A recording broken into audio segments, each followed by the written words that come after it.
तुझा बदललेला पत्ता मला माहिती आहे.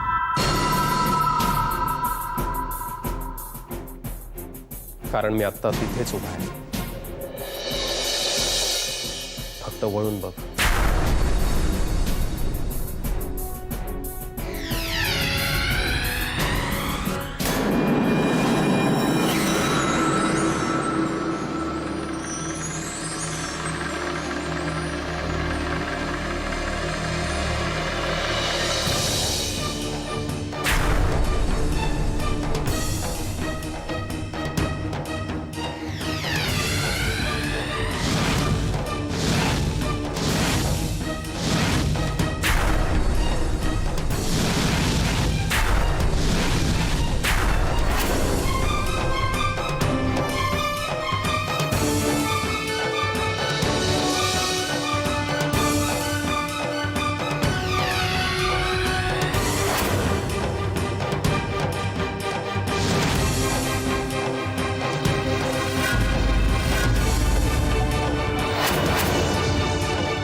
समीर, तू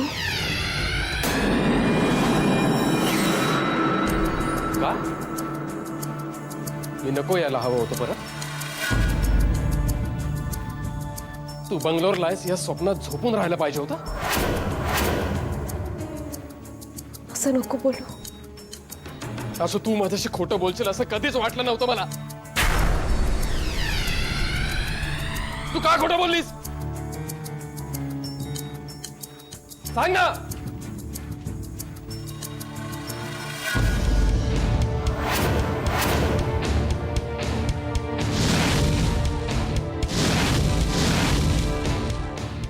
मी तुला सांगते सगळं. मी खोटं नाही बोलले. मी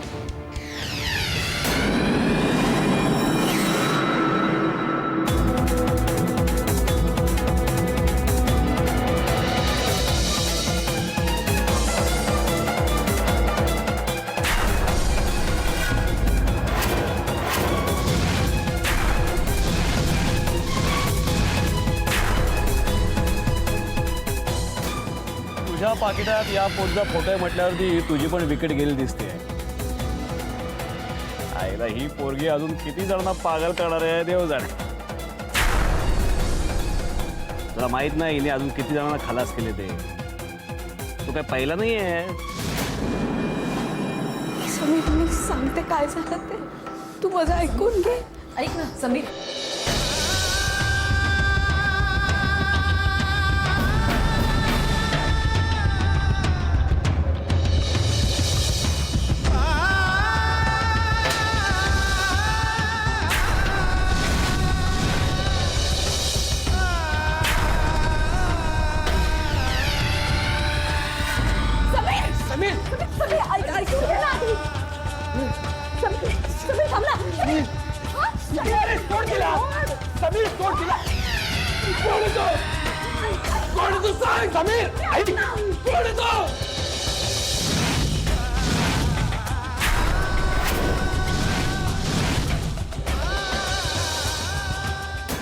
नमिता, आत्ता बोललीस ते बोललीस.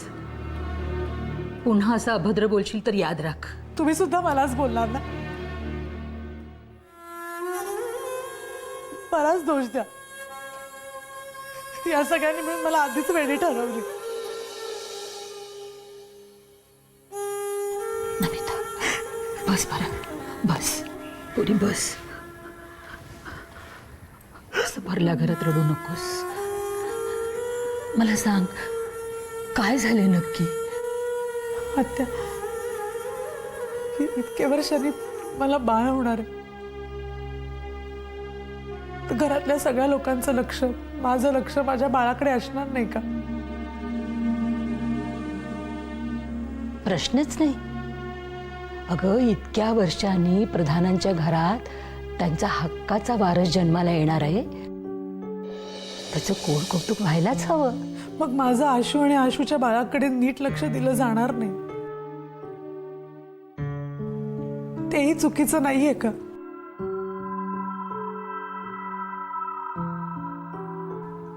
म्हणून मी या सगळ्यांना म्हटलं की आपण आशूला भरपूर पैसे देऊया, म्हणजे ती तिची व्यवस्था करेल. मला सांगा, यात माझं काय चुकलं? अगदी बरोबर. मी हे बोलले म्हणून या सगळ्यांनी एवढा मोठा तमाशा केला.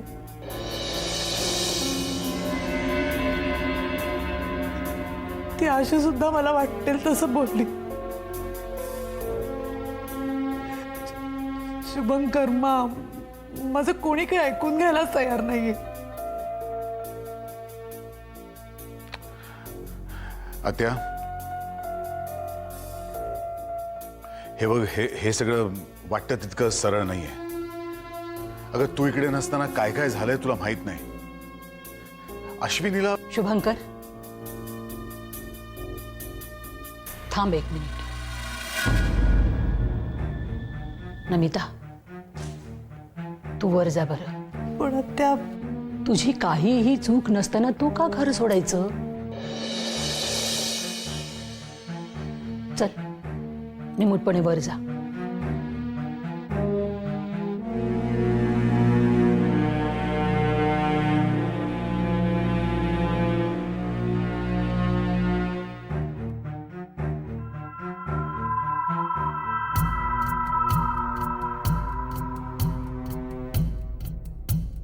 आत्या, माझं जरा ऐक तू. अगं, इथं काय महाभारत घडलंय तुला कल्पना नाहीये. 1 मिनिट शुभंकर, मला तुझ्याशी बोलायचंच आहे.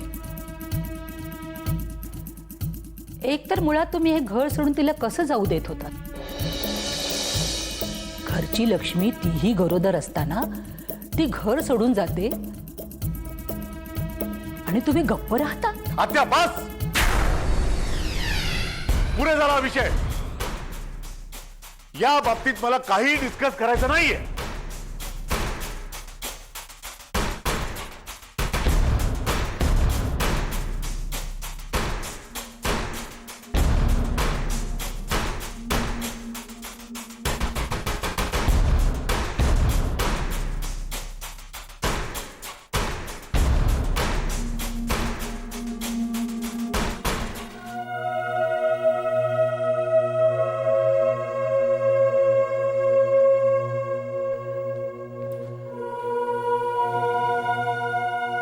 नमिता, अगं अशी रडतेस काय?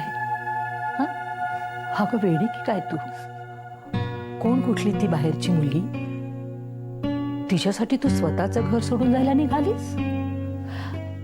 अगं, हे घर, इतक्या वर्षाचा हा संसार आणि मुख्य म्हणजे शुभंकर, या सगळ्यांवर तुझा म्हणजे फक्त तुझाच हक्क आहे. आणि या सगळ्या गोष्टींवर पाणी सोडून तू घर सोडून जायला निघालीस? पण शुभंकरसाठी मी नाहीच आहे ना महत्वाची. अश्विनी महत्वाची आहे. तू प्रत्येक वेळा तिचीच बाजू घेणार. यापुढे तो कशी तिची बाजू घेते तेच बघते मी. त्या अपशकुनी मुलीचं नाव सुद्धा मी त्याला घेऊ देणार नाही या घरामध्ये. हे बघ, तू त्या मुलीचा विचार करायचं सोडून दे.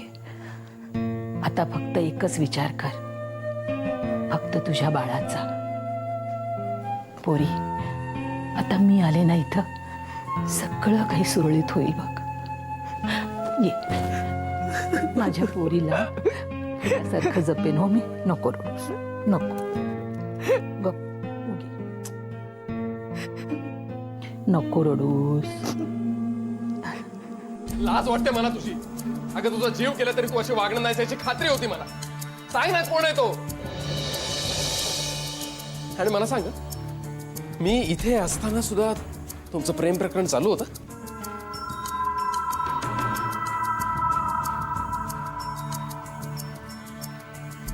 मला फसवून भेटायचीस ना त्याला? समीर एक मिनिट जरा ऐकून घे ना प्लीज. काय ऐकून घेऊ मी? आणि का ऐकून घेऊ? एक प्रश्न विचारला मी तुला. समीर, हा? त्या प्रश्नाचं एका वाक्यात उत्तर आहे. हा? का देत नाहीस हे उत्तर? सांग ना, कोण होता तू? सांग ना.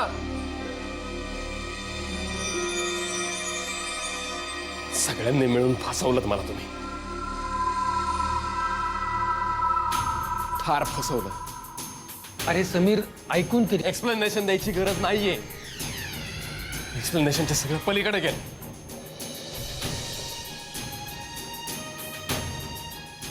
मी तिथून रोज हिला फोन करायचो आणि रोज फक्त खोटं बोलायची माझ्याशी.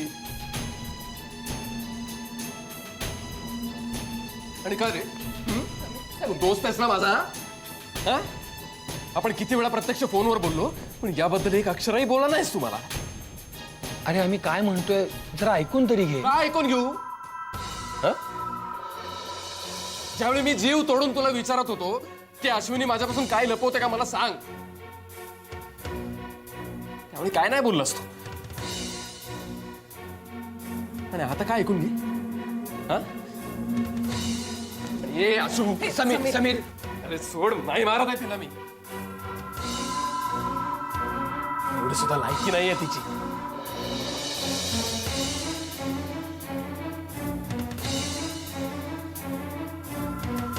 आशू, मी तुझ्या आयुष्यातून कायमचा निघून जातोय.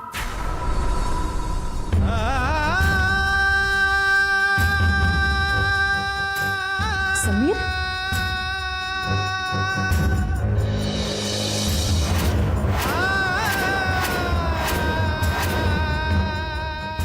पण जाण्याआधी मला त्याचं नाव ऐकायचंय. तेवढा तरी अधिकार आहे मला. सांग कोण आहे?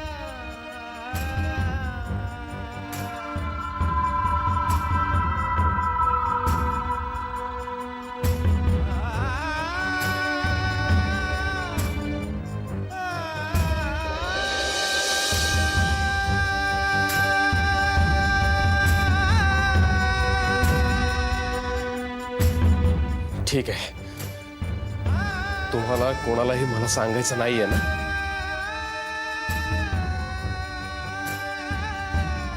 मी शोधून काढेन शोधून.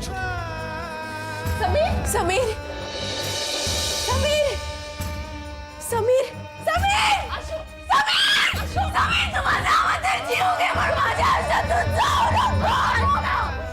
समीर, माझं ऐक ना. आशू, ऐक ना माझं. अरे रोहन पावडे काय करतोय? जाणं.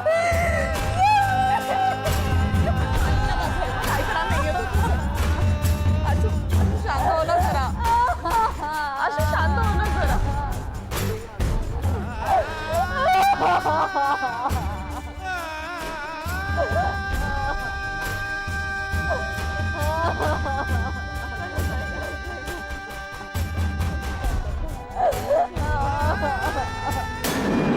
समीर समीर प्लीज अरे रोहन, सोड मला. प्लीज शांत सोड, नको थांबूस मला. प्लीज शांत हो समीर. आपण शांतपणे बोलू यार प्लीज. तू मला एवढं सगळं झाल्यावर शांत व्हायला सांगतोय? अरे तिचा जीव जाऊ नये ना म्हणून तिथून बाहेर पडलो मी. सोड यार. प्लीज समीर यार प्लीज. हे बघ रोहन, तू माझ्यासाठी खूप केलंस मला माहितीये, पण ह्या सगळ्यात तू सामील होतास ना. दोस्तीच्या नावावर कलंक आहेस तू. मला अडवायचा प्रयत्न नको. सोड. समीर ऐक वाटलं तर तू 4 कानाखाली मार माझ्या प्लीज. पण यार घरी चल. तुम्ही केव्हाच परके झाला रे मला. तुमच्या घरी पाऊल सुरू टाकायची इच्छा नाही आता माझी. समीर यार इतक्या रात्री कुठे जाणार? अरे कुठे जाईन मी? जर कुठे जागा नाही मिळाली तर प्लॅटफॉर्मवर झोपीन. तुला काय करायचंय? अरे समीर आम्ही असताना यार तुम्ही असताना. आयुष्यातली सगळ्यात मोठी फसवणूक केली आहे तुम्ही माझी. मी तुमच्याकडे मला वळून सुद्धा बघायची इच्छा नाहीये. समीर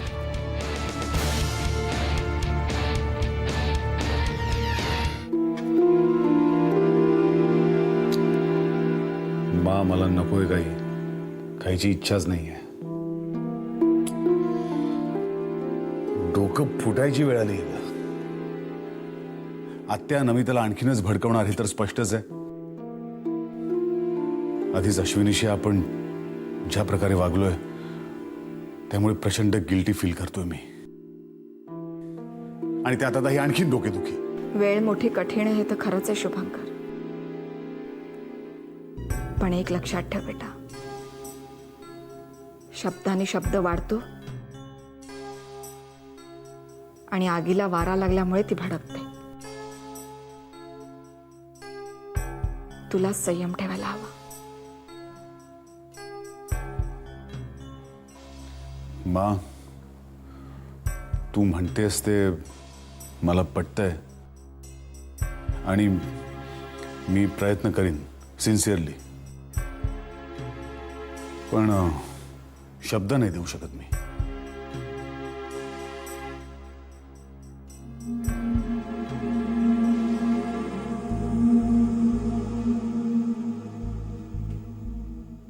शुभंकर,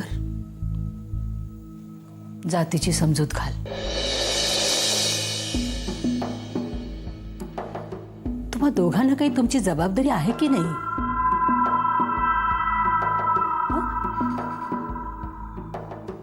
एकतर ती 2 जीवांची, इतक्या वर्षांनी तिला दिवस गेलेत. तुम्ही खरं तर तिला फुलासारखं जपलं पाहिजे.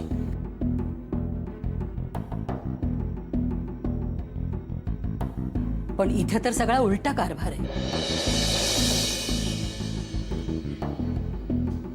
त्या मुलीच्या वेळी मूल आपलं नव्हतं तरी सुद्धा नमिता तिच्यासाठी किती उठबस करत होती. कोण कुठली ती बाहेरची मुलगी? तुम्ही तिच्यासाठी इतके झुरताय? शेवटी पैसे घेऊनच ती तुम्हाला मूल देणार होती ना. मग थोडे जास्तीचे पैसे देऊन ते मुलंही घेऊन जा असं जर नमितानं म्हटलं तर काय चुकलं तिचं? काय बिघडलं त्यात? आत्या, ते मूल काय चालवलंयस तू? विसरू नकोस, ते माझं बाळ आहे. अगं बाई शुभंकर, नमिताने मला सांगितलं त्यावर माझा विश्वास नव्हता हो बसला.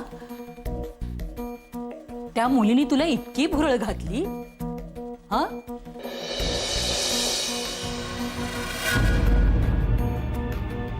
अरे 4 पैसे जास्तीचे देऊन संबंध संपला आशांशी. शेवटी पैशाशीच मतलब असतो ना त्यांचा.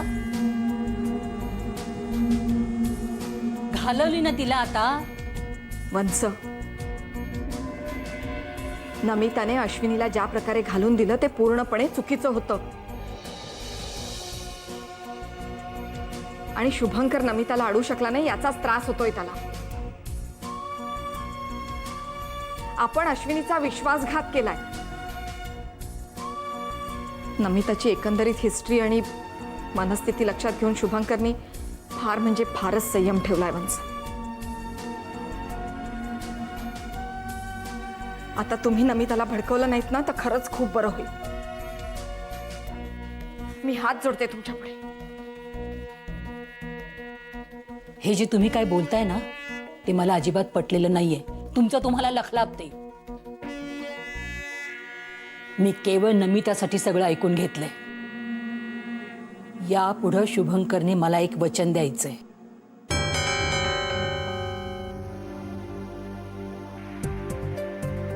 वचन कसलं आते? यापुढं या घरात त्या अवलक्षणी मुलीचं तू नाव सुद्धा घेणार नाहीयेस. समजलं?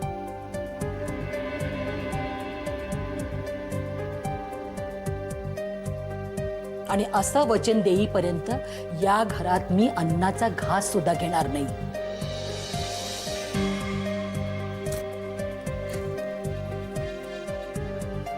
आते एक मिनिट.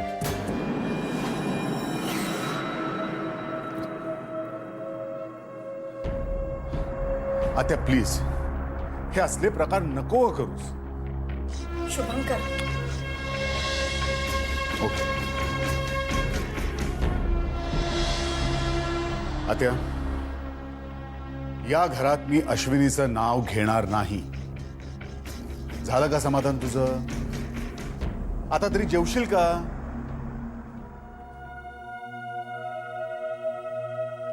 आता कसं शहाण्यासारखं बोललास? जा, ती सुद्धा जेवलेली नाहीये. तुम्ही 2 जण बसून एकत्र जेवा. जा.